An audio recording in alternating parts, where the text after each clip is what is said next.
tentang sumber hukum Islam. Mari kita dulu membaca Quran surah An-Nisa yang berkaitan tentang sumber hukum Islam.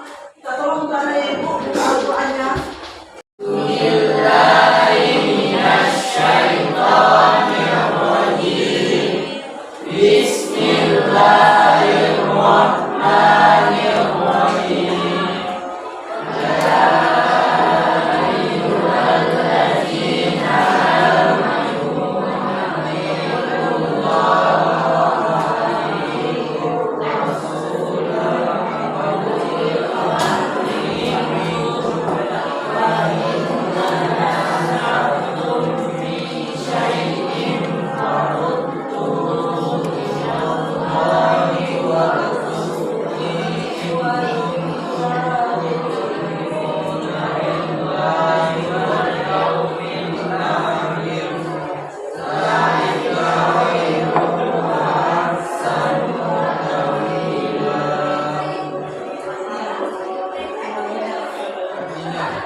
Jika kamu beriman kepada Allah dan hari kemudian, yang demikianlah itu lebih utama bagimu dan lebih baik akibatnya. Oke, terima kasih. Untuk materi kita hari ini yaitu tentang sumber hukum Islam. Bab 5 ya. Sebelum masuk ke materi, ya, lebih dahulu kita mengetahui standar kompetensi tentang sumber materi kita ini, yaitu memahami sumber-sumber hukum Islam, hukum taklifi dan hukum wajib serta hikmah ibadah. Di sini juga ada kompetensi dasarnya. Yang pertama itu menyebutkan pengertian hukum dan pengertian kedudukan dan fungsi Al-Quran, hadis dan ijtihad sebagai sumber hukum Islam. Yang kedua, menjelaskan pengertian, kedudukan dan fungsi Al-Quran, hadis dan ijtihad sebagai sumber hukum Islam. Dan yang ketiga itu menerapkan hukum taklif dalam kehidupan sehari-hari. Ini ada warisan Nabi Muhammad SAW. Tarakatu fikum amrayni lan tudillu ma tamassaku bihima, kitaballahi wa sunnata rasulih. Dan artinya aku telah meninggalkan kalian dua perkara, kalian tidak akan tersesat jika kalian pegang keduanya, yaitu kitabullah dan sunnahnya. Di mana kitabullah ini adalah maksudnya kitab Al-Quran dan sunnahnya itu adalah hadis. Apa itu sumber hukum Islam? Yaitu segala sesuatu yang menjadi dasar acuan atau pedoman syariat Islam. Jadi pedoman kita ya sebagai umat Islam. Dan sumber hukumnya itu ada tiga. Yang pertama itu Al-Quran, kedua hadis, dan yang ketiga ijtihad. Pertama Al-Quran. Ya, sumber hukum Islam yang pertama itu tentang Al-Quran. Pengertian Al-Quran dalam bahasa Arab berarti atau dalam bahasa Arab berasal dari kata qiraah, yang qiraatan Qur'anan yang berarti bacaan. Sedangkan istilahnya yaitu firman Allah SWT yang merupakan mukjizat yang diturunkan kepada Nabi Muhammad SAW dengan perantara malaikat Jibril disampaikan kepada manusia secara mutawatir. Membacanya bernilai ibadah dan juga sebagai pedoman hidup manusia. Kedudukan Al-Quran itu tersendiri yaitu Al-Quran merupakan sumber hukum Islam atau sumber hukum pertama dan utama dari keseluruhan ajaran Islam, baik yang menganut hubungan manusia dengan diri sendiri, hubungan manusia dengan Allah, dengan sesama manusia dan alam. Fungsi Al-Quran. Al-Quran ini sendiri berfungsi sini sebagai petunjuk atau pedoman bagi umat manusia dalam mencapai kebahagiaan hidup di dunia dan akhirat. Jadinya fungsi Al-Quran itu luar biasa banyak fungsinya. Jadinya ini supaya kita itu sebagai pedoman hidup kita. Di sini ada nama lain dari Al-Quran. Sebenarnya banyak nama lain dari Al-Quran yang kami ikut cuma ambil 5. Yang pertama itu Alkitab, ya. Alkitab ya, yaitu kitab atau buku, ya, kitab atau buku. Kedua Al-Quran atau pembeda. Yang ketiga Az-Zikru atau pemberi peringatan. Keempat Al-Huda petunjuk. Dan yang kelima As-Sifat atau obat atau penyembuh. Inilah nama-nama lain dari Al-Quran atau kitab Al-Quran. Selanjutnya sumber hukum yang kedua yaitu hadis. Yang dimana hadis? Hadis berarti segala berita yang bersumber dari Nabi Muhammad SAW berupa ucapan, perbuatan, dan ketetapan takrir serta penjelasan sifat-sifat beliau itu termasuk dengan hadis.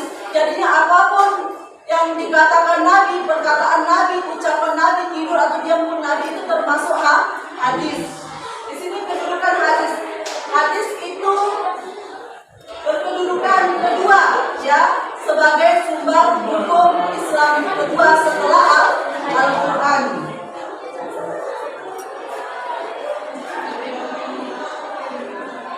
Di sini juga ada fungsi hadis.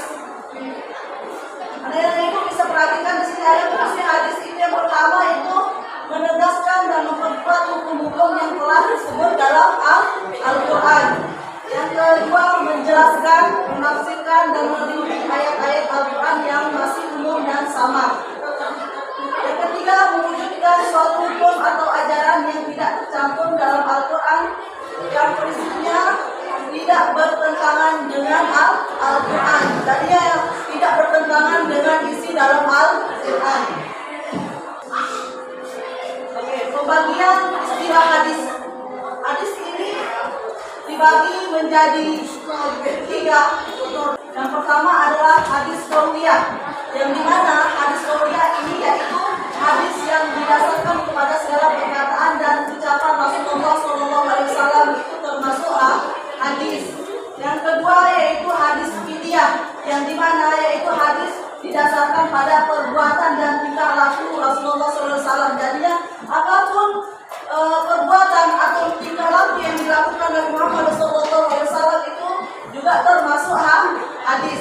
Yang ketiga hadis takririyah, yang dimana yaitu hadis didasarkan pada ketetapan Rasulullah SAW atas perbuatan para sahabatnya. Nah, jadinya ini adalah ketetapan dari apapun yang dilakukan oleh sahabat. Yang ketiga yaitu sumber hukum yang ketiga yaitu ijtihad.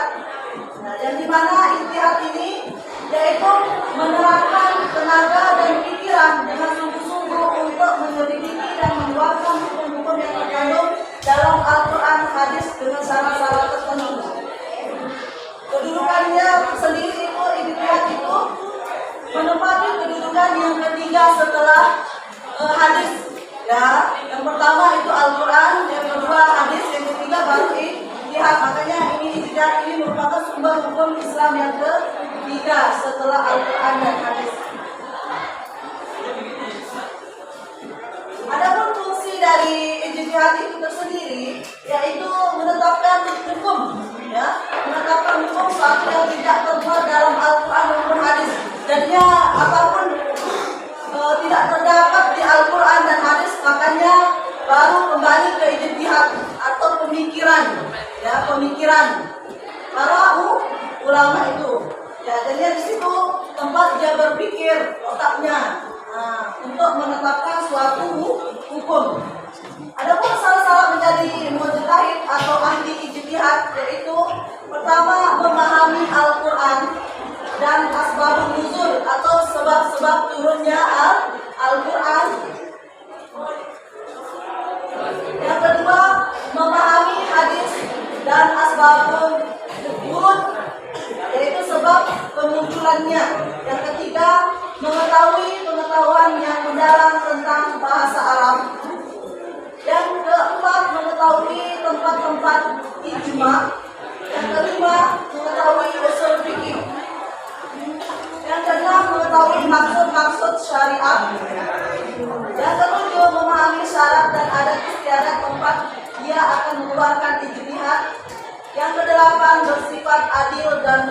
Jadinya orang itu kalau mau jadi mujtahid itu tidak sembarang, ya.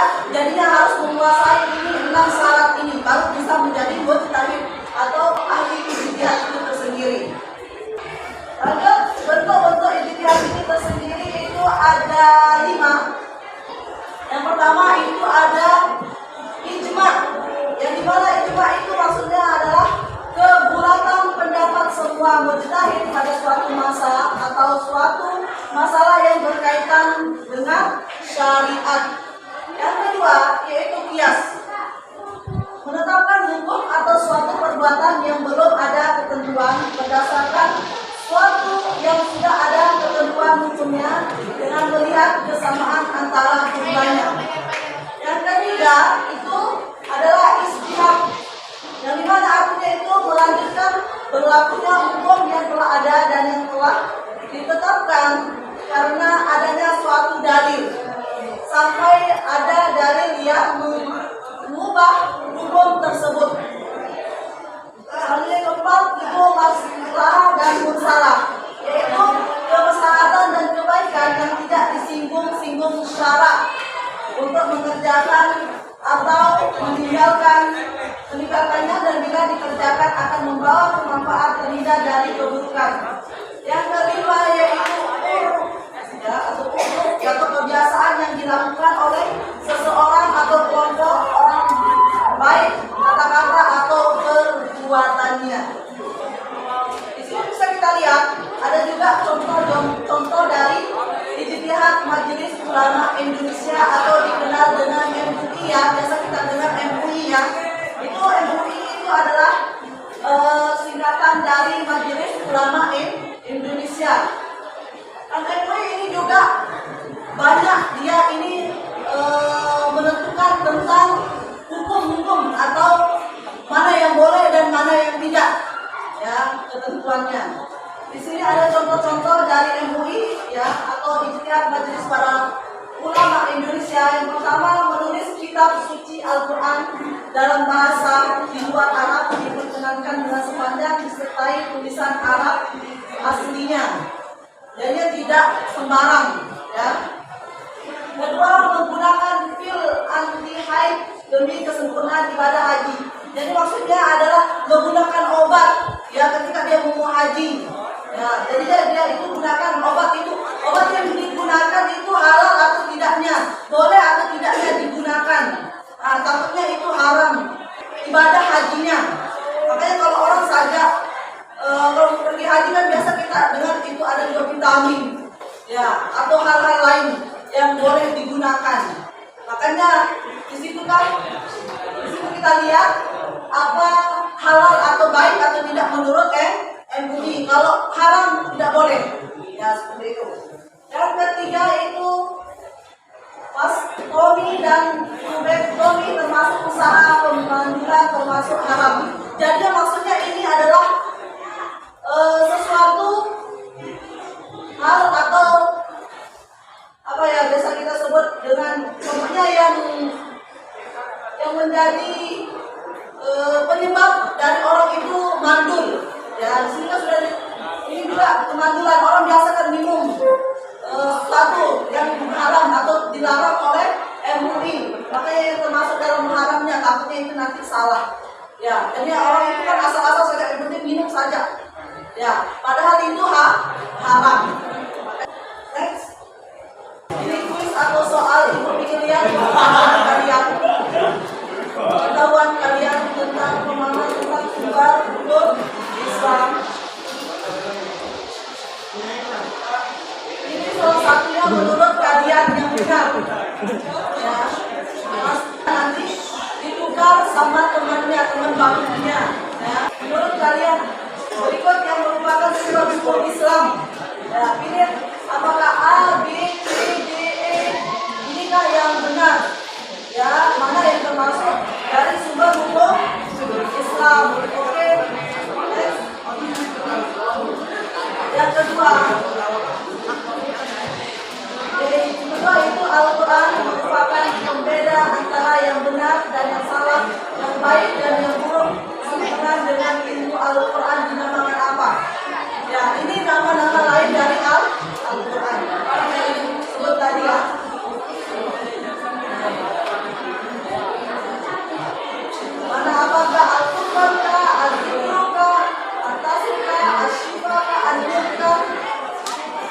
Mana di sini merupakan berbeda ya. Ketiga, sumber hukum Islam setelah Al-Quran adalah apa? Dan lanjut, memang kata Al-Quran berasal dari kata Qur'an yang berarti apa? Oke, selanjutnya. Oke, nomor 5 yaitu soalnya salah satu fungsi hadis terhadap Al-Quran adalah sebagai bayan at-tasyri'. Yang artinya apa itu bayan at-tasyri'? Dan soal keempatnya yaitu usaha mengumpulkan dan modifikasi Al-Quran pada zaman Abu Bakar As-Siddiq dan Utsman bin Affan merupakan contoh bentuk dari ijtihad yang disebut apa? Ya, apakah kias, masalah musalah, atau lihat, ijma dan oh, apa itu? Oke, next. Nomor 7. Udah ya, pengertian ijtihad menurut bahasa adalah apa? Nah, apakah memeras pikiran, apakah bekerja, atau kesepakatan, berusaha, berikhtiar? Apa itu pengertian dari ijtihad? Mudah kan? Oke, next. Oke, next. Nah, nomor 8. Berikut ini salah satu fungsi hadis kecuali. Fungsinya ya, tapi kecuali. Yang bukan termasuk dari fungsi hadis. Oke, nomor 9.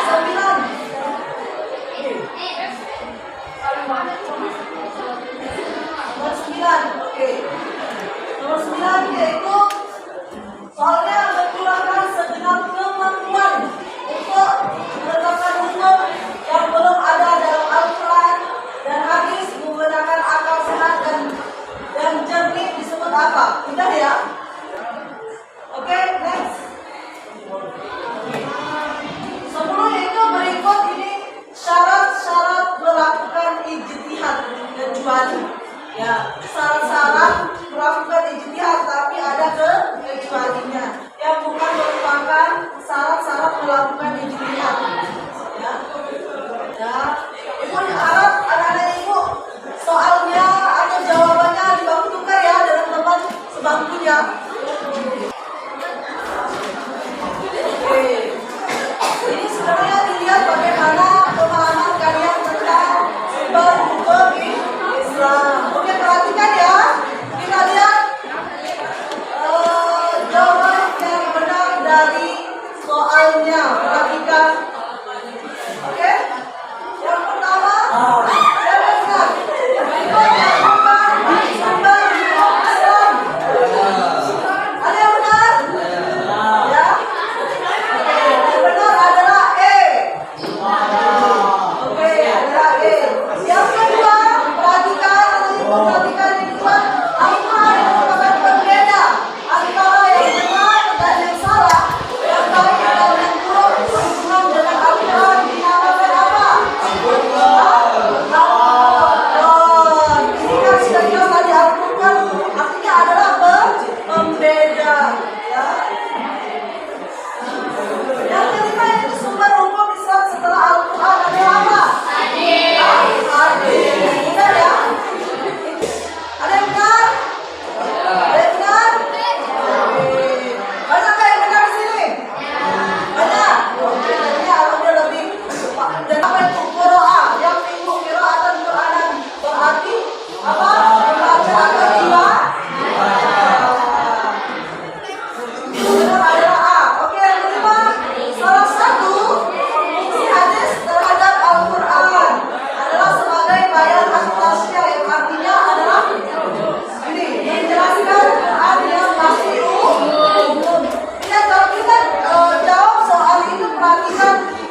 masih umum. Oke, next. Yang keenam, usaha mengumpulkan dan kodifikasi Al-Quran pada zaman Abu Bakar As-Siddiq dan Utsman bin Affan merupakan contoh bentuk ijtihad yang disebut masalah. Nah, ini adalah mengumpulkan. Ya. Oke, next. Selanjutnya, nomor 7. Pengertian ijtihad menurut bahasa adalah menguras pikiran. Benar nggak? Ada yang benar sih tidak? Masa salah? Ya, kan sudah bukan sudah tahu kita menguras pikiran. Oke? Oke, kalau salah salah, benar benar. Oke, delapan. Delapan ini salah satu fungsi hadis kecuali merupakan hukum Islam yang pertama dan utama. Kecualinya ya. Next. 9. Mencurahkan segenap kemampuan untuk menetapkan hukum yang belum ada dalam Al-Quran dan hadis menggunakan akal sehat dan jernih disebut adalah ijtihad. Karena sudah jelas di sini anakku mencurahkan segenap kemampuan untuk menetapkan pikirannya, otaknya, ya, untuk menetapkan hukum yang ada di dalam Al-Quran dan hadis yang belum ada ya. Jadinya kalau belum ada di Al-Quran dan hadis baru lari ke ijtihad. Benar? Yang ke-9, ke-10. Oke, ke-10. Berikut ini syarat-syarat yang menjelaskan atau berikut ini syarat-syarat yang melakukan ijtihad. Perhatikan ada ibu. Ini syarat-syarat yang melakukan ijtihad kecuali adalah memahami seluruh bahasa. Ini yang merupakan bukan termasuk dari syarat-syarat ijtihad. Oke. Tulis di situ benarnya berapa, salahnya berapa. Oke. Setelah berapa jumlahnya, salahnya benarnya. Oke. Kumpul jadi satu. Boleh? Kumpul jadi satu.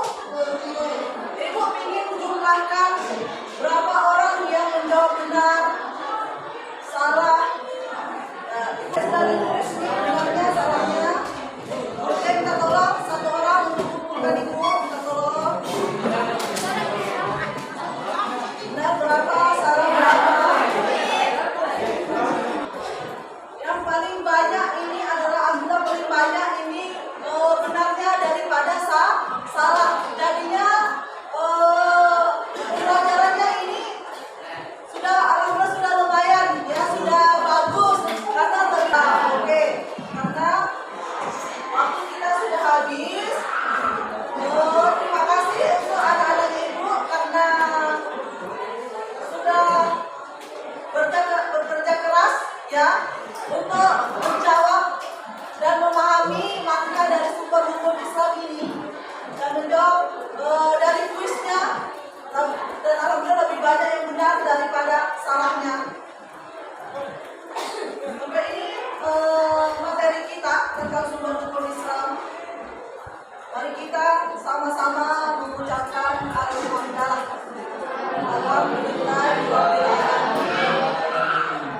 Oke, siapa depan ibu untuk menutup materi pembelajaran